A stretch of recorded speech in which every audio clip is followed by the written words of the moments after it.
È una giornata speciale questa, è una giornata dedicata a Matteo Viola che ha deciso di ricordare che nella sua vita è stato anche un giocatore di tennis e per l'occasione abbiamo anche Paolino Lorenzi qui con noi, grazie per esserci, alla presentazione di un libro che parla di te, Matteo. È stata un'idea malsanissima di Roberto che io ho accolto con grande piacere e sono molto contento di questa cosa ovviamente. Adesso dopo un po' di tempo ce l'abbiamo fatta a finire il tutto e mi fa piacere insomma dai che sia una giornata di festa un po' per il circolo che un po' ce lo meritiamo perché da 1 anno e mezzo, 2 che lavoriamo come matti. È bellissimo farlo con amici, con ragazzi che comunque hanno vissuto anche loro la carriera di tennisti professionisti e che sanno bene cosa vuol dire.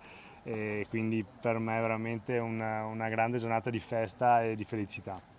Assieme a Paolo con cui hai anche vinto un torneo in doppio, diciamolo, vero Paolino? No, lo diciamo a Cortina che mi ha portato alla vittoria Matteo.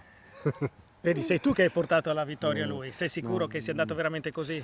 Quella settimana bisogna dirlo che Paolino è stato veramente forte come sempre, mi ha portato per manina. Ma vi siete accorti che non state più giocando a tennis voi due?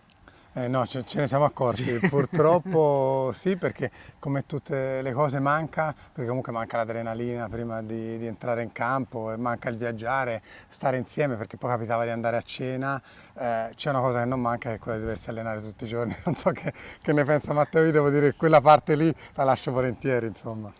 Quella è veramente una roba che si vede che manca, perché ci sono delle sporgenze che stanno uscendo importanti, che speriamo di riuscire a tenere lì il più possibile, però diciamo che sì, l'allenamento quotidiano è veramente, no, anche i viaggi in aereo, i viaggi intercontinentali, tante cose ci sono dietro non mancano, però insomma diciamo che abbiamo fatto una bella vita da un certo punto di vista e abbiamo fatto quello che ci piaceva.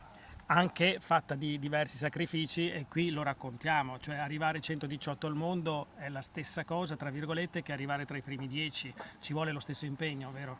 No, assolutamente, perché poi alla fine viaggi tutto l'anno, giochi tornei tutte le settimane, quindi ecco, la differenza poi è nella continuità, nelle partite che vinci. Certo, io e Matteo abbiamo avuto 2 carriere un po' diverse, nel senso che lui cercava di tornare a casa il più possibile, io facevo viaggi per periodi un po' più lunghi, poi giocava bene sul cemento, io sulla terra, però credo che le difficoltà che abbiamo avuto sono state le stesse, ci sono dei momenti in cui giochi meglio, altri in cui giochi peggio, però i sacrifici sono tanti. Ha detto bene Matteo, abbiamo fatto quello che ci piaceva e su questo siamo stati fortunati.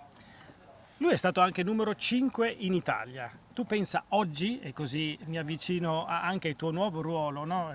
Direttore al Foro Italico, insomma, adesso essere numero 5 in Italia è una cosa difficilissima. Non che non fosse difficile ai tuoi tempi. No, adesso lo è ancora di più perché comunque il movimento direi che adesso te lo dice Paolino. Com'è il nostro movimento? Mamma mia, quanta il roba! movimento è qualcosa di incredibile, se pensi da numero 1 al mondo, adesso per essere numero 5 d'Italia deve essere i primi 50 al mondo, è qualcosa di pazzesco e la cosa ancora più importante è che sono tutti ragazzi giovani, quasi tutti sotto i 25 anni, in teoria hanno più di 10 anni di carriera, sono all'inizio e non si sa dove possano arrivare, ci aspettiamo tanto, però io credo che gente come Matteo, come me, sia stata anche, no? Abbiamo dato almeno l'esempio di poter dare il massimo e di raggiungere un certo tipo di obiettivi. Poi siamo contenti che loro hanno più talento di noi e quindi vincono più partite. Allora io mi accontenterei di questo incontro, di quello che avete detto, poi se qualcuno ha voglia di approfondire No, cosa dobbiamo è stato, approfondire no? innanzitutto il libro Esatto. e questa è la parte più fondamentale perché anch'io sono curioso, io ho dato solo una piccola Guardalo parte, qua, te lo però sono curioso di vedere cosa c'è scritto qua dentro.